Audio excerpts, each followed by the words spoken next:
올해 달러 기준 1인당 국민소득이 4년 만에 감소할 전망입니다. 저성장과 저물가의 원화 약세까지 겹친 영향으로 풀이됩니다. 정부의 집값 잡기 노력에도 불구하고 서울 아파트값이 25주 연속으로 오르고 있습니다. 비강남권의 오름세가 확대되고 있습니다. LG화학이 세계 4위, 미국 1위 자동차 업체 제너럴 모터스와 미국 오하이오주에 전기차 배터리셀 합작 법인을 세웁니다. 정부가 부동산 가격을 공시할 때 적정 가격 대비 현실 화율과 공시 가격 산정 기준의 자료 등을 공개하는 법안을 추진하기로 했습니다. 센 뉴스 플러스 시작합니다.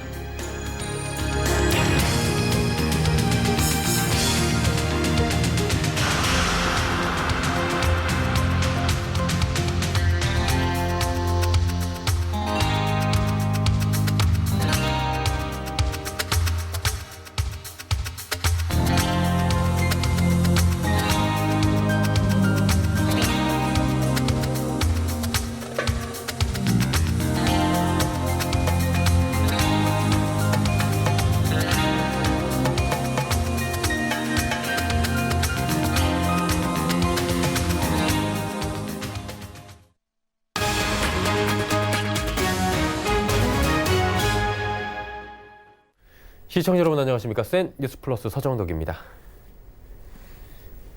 2017년 우리나라는 1인당 국민소득이 3만 달러를 넘기며 이곳에 속하는 국가를 의미하는 3050 클럽에 속하게 됐는데요. 올해 우리 국민소득이 여전히 3만 달러는 유지할 수 있겠지만 4년 만에 감소할 전망입니다. 양한나 기자입니다. 올해 미국 달러화 기준 1인당 국민소득이 2015년 이후 4년 만에 줄어들 전망입니다. 금융권에 따르면 올해 1인당 국민소득은 3만 2천 달러 안팎으로 작년 3만 3,400달러보다 감소할 것으로 예상됩니다.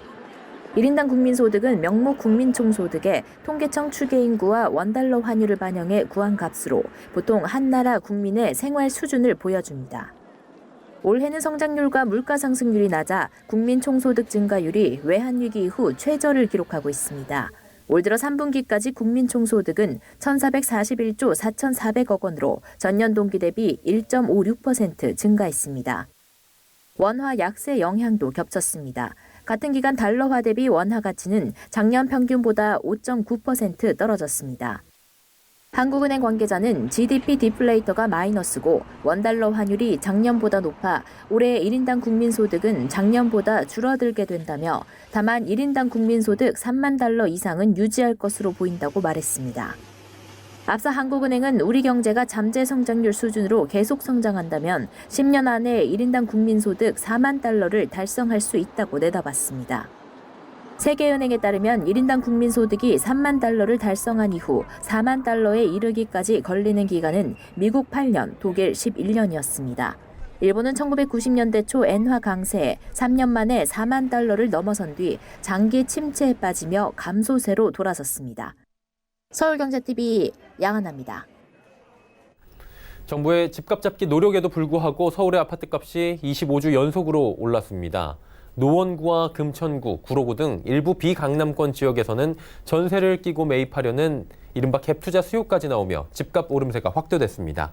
반면 고가 아파트가 많은 강남권은 종합부동산세의 부담, 자금 출처 조사, 분양가 상한제 등이 복합적으로 작용하며 매수 문의는 다소 주춤해졌습니다. 부동산 114에 따르면 이번 주 서울 아파트값 변동률은 전주 대비 0.03%포인트 확대된 0.11%를 기록했습니다.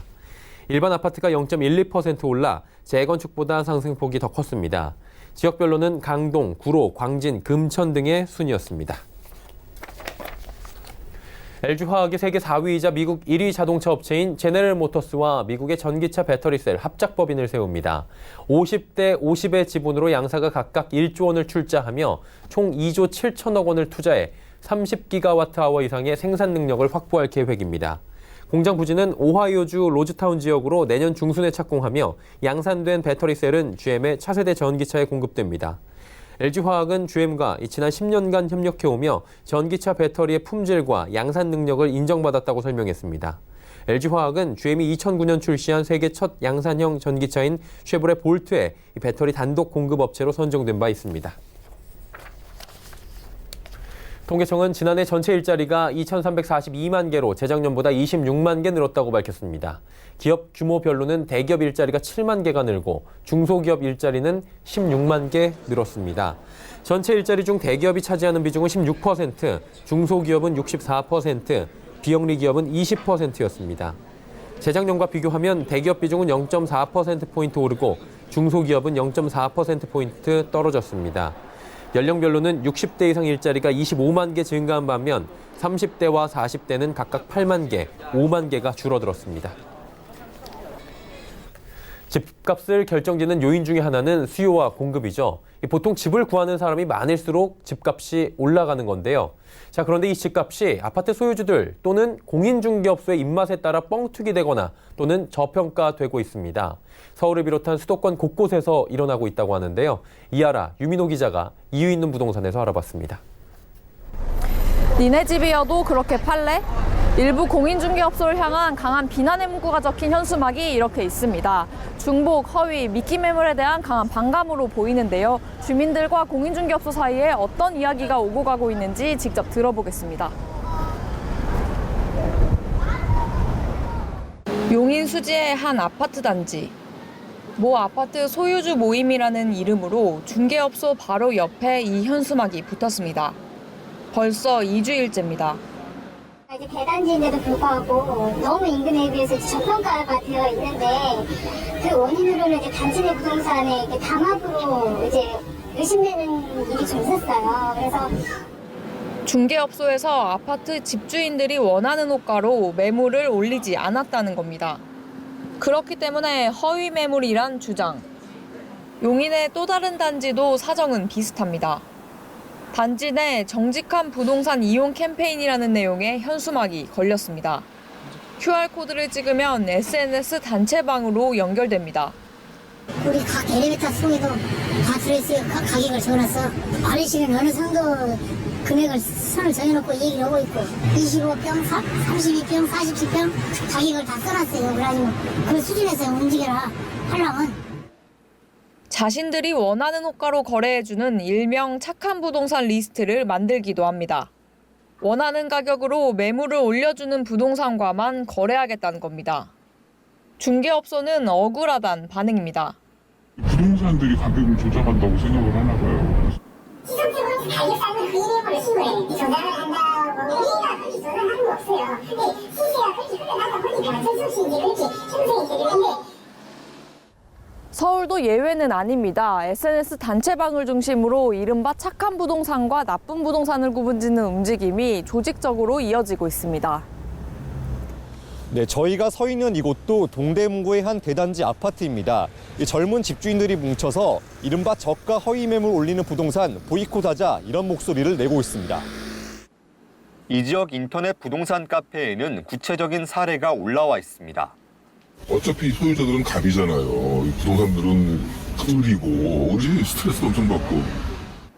한 지역 주민들이 모인 SNS 단체방에는 불만을 토로하는 메시지가 줄을 잇습니다. 중개업소 간 가격 담합을 조사해달라는 청와대 국민청원도 등장했습니다. 아파트 값을 둘러싸고 집주인과 중개업소의 간극이 벌어지면서 허위 매물 신고 건수도 급증했습니다. 지난 9월 6,200여 건이던 허위 매물 신고 건수는 다음 달 9,300여 건으로 늘었습니다.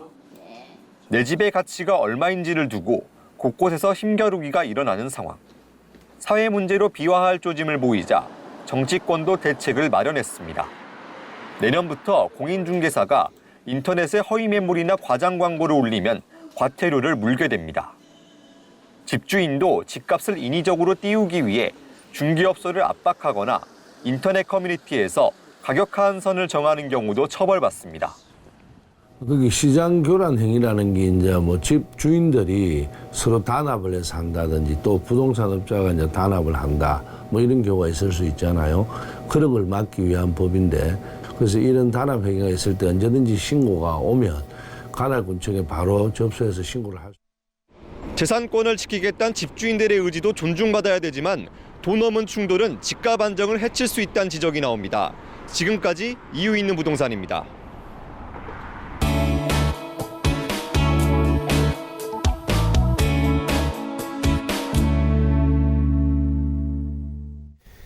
아파트값을 둘러싼 집주인과 공인중개업소 간의 분쟁, 이 문제를 취재하고 있는 부동산팀의 유민호 기자와 함께 이야기 조금 더 나눠보도록 하겠습니다. 어서 오세요. 안녕하세요.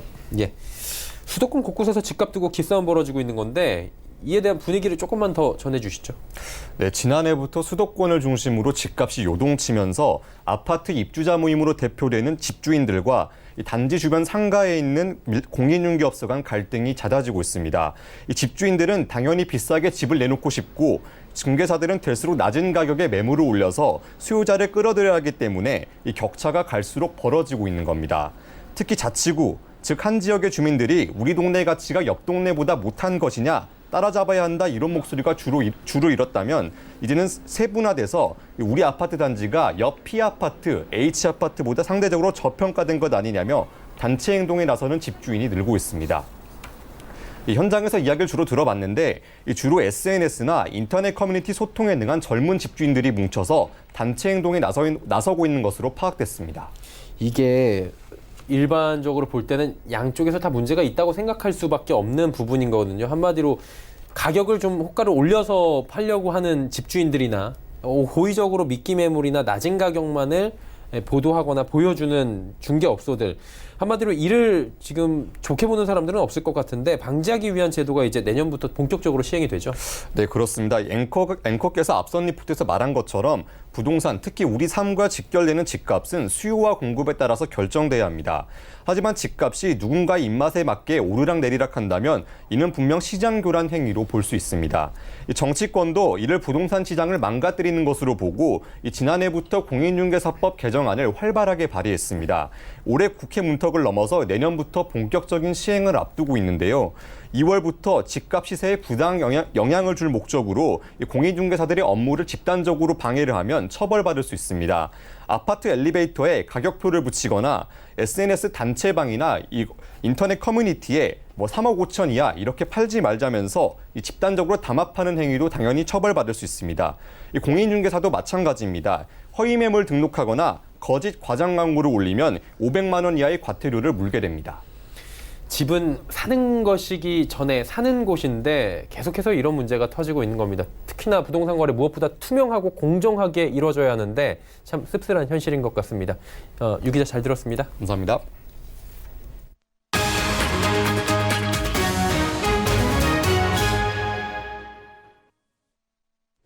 일본의 수출 대상국 순위에서 우리나라가 14년 만에 4위로 한 계단 내려갔습니다.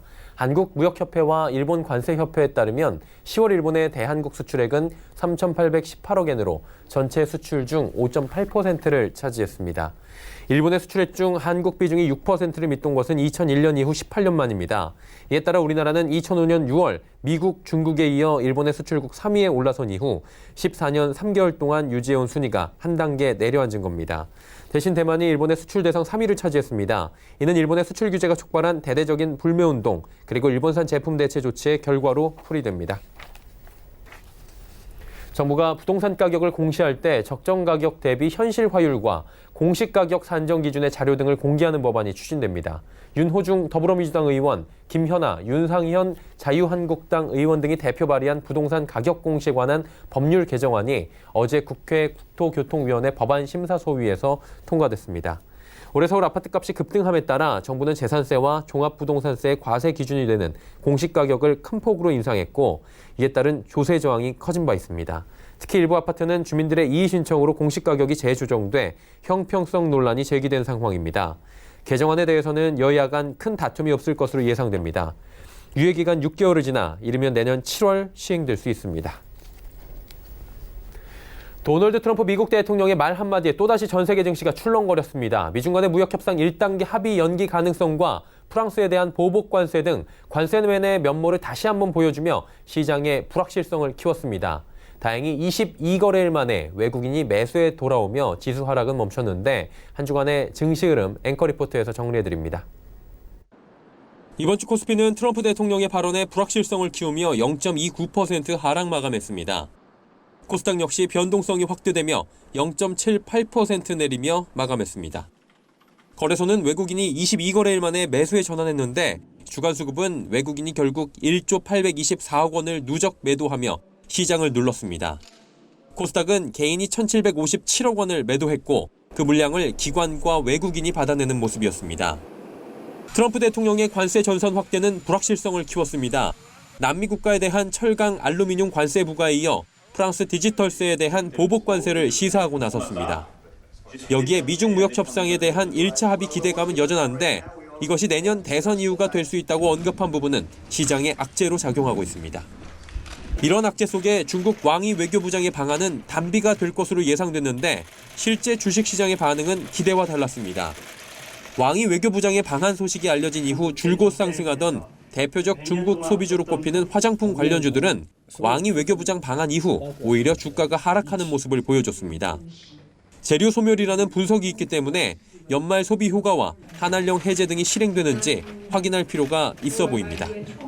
저금리 시대의 증시 상황도 좋지 못하다 보니 안정성을 추구하는 투자자의 선택이 리츠 관련주로 몰리고 있습니다.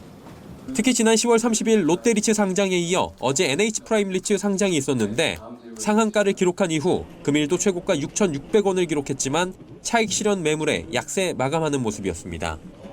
이러한 리츠 종목들은 매수 가격이 높아지면 배당률이 낮아질 수 있는 만큼 무리한 따라잡기 투자보다는 목표 배당률에 기준한 투자가 필요합니다.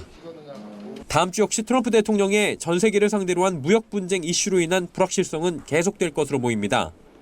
여기에 아직까지 양도세 회피 목적의 개인 대주주 매도 물량과 잠시 멈췄지만 외국인 매도세가 다시 시작된다면 연말 랠리는 어려울 것으로 전망됩니다. 서울경제TV 서정덕입니다. 기술 기반 스타트업 엑셀러레이터 컴퍼니비가 2019 퀀텀 점프 통합 데모데이를 개최했습니다.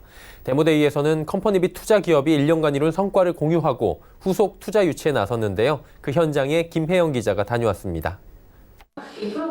무궁무진한 성장 잠재력을 지닌 스타트업 대표들의 열띤 발표가 한창입니다. 생리대컵, 소독 제품 등 실생활과 밀접한 아이템부터 4차 산업혁명 시대 화두로 떠오른 AI를 기반으로 골프 자세를 잡아주는 앱까지 스타트업의 열기로 가득 찬 이곳은 2019 퀀텀 점프 통합 데모데이 현장입니다.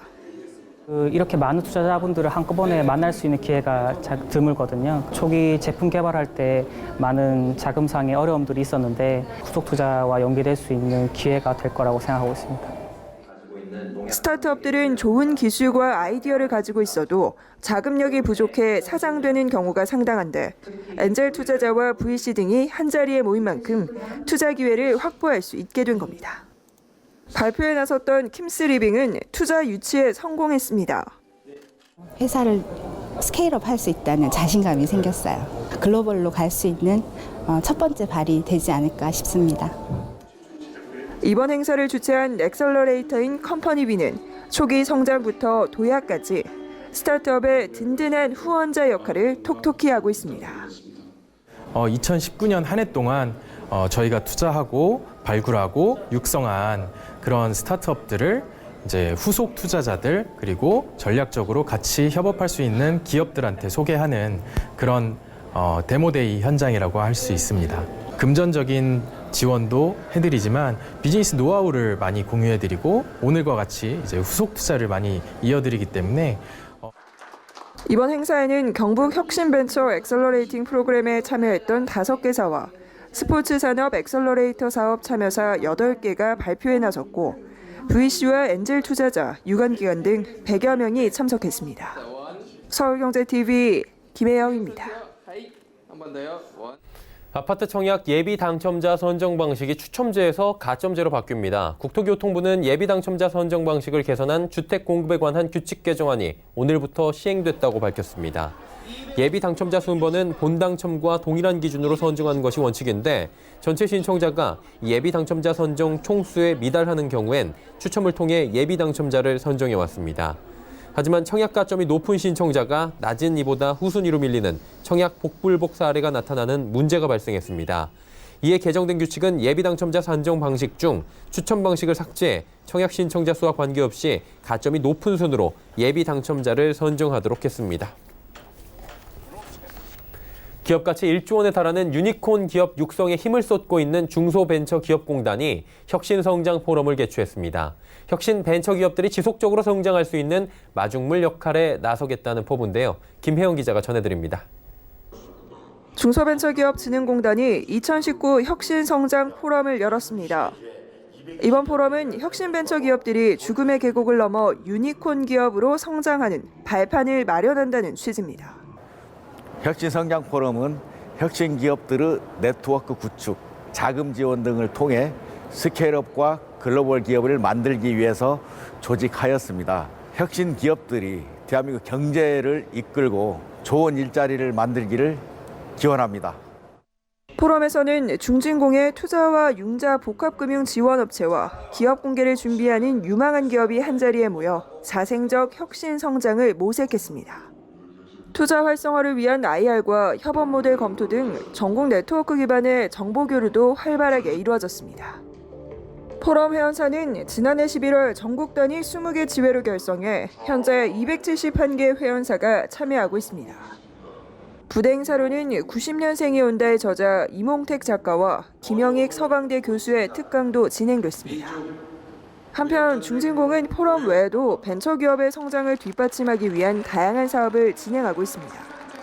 벤처기업의 경우 부족한 신용 탓에 은행권의 문을 두드려도 거절당하는 경우가 많습니다. 이에 중진공은 신용과 담보가 아닌 기술성과 사업성을 기준으로 성장 잠재력이 큰 기업에게 자금을 지원하는 스케일업 금융지원 사업 등을 실시하고 있습니다. 서울경제TV 김혜영입니다.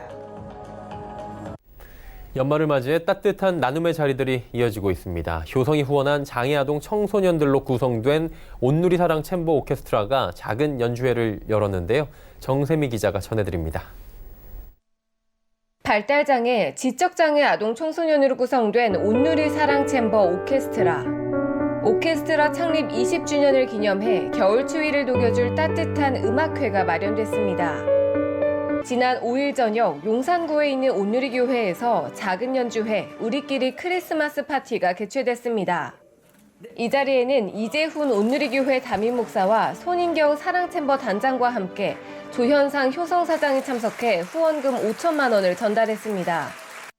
자녀들을, 지체들을 섬겨주시기 위한 선생님들, 손인경 집사님을 비롯한 귀한 봉사해 주시는 선생님들께 감사의 박수. 아까 스트라우스 노래할 때 틀릴까봐 막 제가 가슴 도와주신 또 부모님들 또 가족들 60명의 단원으로 이뤄진 사랑챔버는 한국인 최초로 예일대 음악 박사를 취득한 바이올리니스트 손인경 교수가 1999년 창단했습니다. 효성과 사랑챔버가 인연을 맺은 건 지난 2014년. 평소 장애인에 대한 나눔 활동에 애정이 있던 조현상 사장이 손인경 단장에게 후원을 제안한 것이 계기가 됐습니다. 효성은 지난 6년 동안 단원들의 악기와 단복 마련 등을 위한 재정적 지원을 이어왔습니다. 또한 세계적인 첼리스트 요요마와 함께 요요마 티칭 클래스를 후원하기도 했습니다. 한편 2010년부터 문화예술과 스포츠 영재 및 사회적 약자를 후원하는 컬처 시리즈를 시작한 효성. 향후에도 사회적 약자 후원을 포함한 궁궐 복원 사업과 베리어 프리 영화 제작 지원 등 공헌 활동을 확대해 나간다는 방침입니다. 서울경제TV 정샘입니다.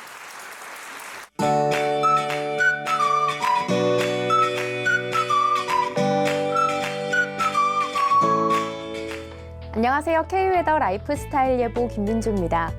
오늘 아침 서울은 강력한 한파가 찾아왔었죠. 서울의 아침 최저기온이 영하 10.6도를 기록했는데요. 낮 동안의 기온이 오르면서 중부 내륙과 경북 내륙에 내려졌던 한파특보는 해제됐습니다. 하지만 주말인 내일과 모레도 아침 기온이 영하로 떨어지면서 추위가 이어지겠는데요. 다행히 낮 동안 영상권을 회복하겠지만 그래도 옷차림은 따뜻하게 하셔야겠습니다. 한편 차가워진 한반도에 따뜻한 기류가 유입되면서 구름대가 발달했습니다. 이에 따라 내일 오전 한때 중북부 지역과 충청 북부에는 1cm의 눈이 쌓일 수 있겠는데요. 하지만 낮 동안의 기온이 오르면서 눈과 비가 섞여 내릴 가능성도 있겠습니다. 또 동해안 지역과 서울, 경기 북부와 충북 남부에는 건조특보가 발효 중입니다. 화재 예방에 만전을 기하셔야겠습니다. 내일은 중국 산둥반도 부근에 위치한 고기압의 가장자리에 들겠고요. 중서부 지역은 북쪽을 지나는 기압골의 영향을 받다가 벗어나겠습니다. 다음은 자세한 지역별 날씨입니다. 중부지방의 아침 기온입니다. 서울 영하 4도, 춘천은 영하 8도까지 떨어지며 매우 춥겠고요. 아침까지 눈이나 비가 오겠습니다. 동해안 지역은 대체로 맑은 가운데 속초의 아침 기온 영하 1도, 강릉 영하 2도로 시작하겠고요. 낮 동안 8도까지 오르겠습니다. 남부지방의 아침 기온은 대구 영하 5도, 광주 영하 3도로 시작하겠고 낮 동안 광주 8도, 대구 9도가 예상됩니다. 바다의 물결은 동해상에서 최고 4m까지 매우 높게 일겠고요. 그 밖의 해상은 잔잔하게 일겠습니다. 다음 주는 이맘때와 비슷한 기온을 보이거나 조금 높겠고요. 화요일에는 중부지방을 중심으로 눈이나 비가 오겠습니다. 날씨였습니다. 올겨울 들어 가장 추운 날이 이어지고 있습니다. 주말에도 영하의 추위가 이어지고 곳에 따라 눈이 내릴 수 있다고 하니까요. 건강관리, 차량 안전에 각별히 신경 쓰셔야겠습니다. 편안한 주말 보내시길 바랍니다. 뉴스 마칩니다. 고맙습니다.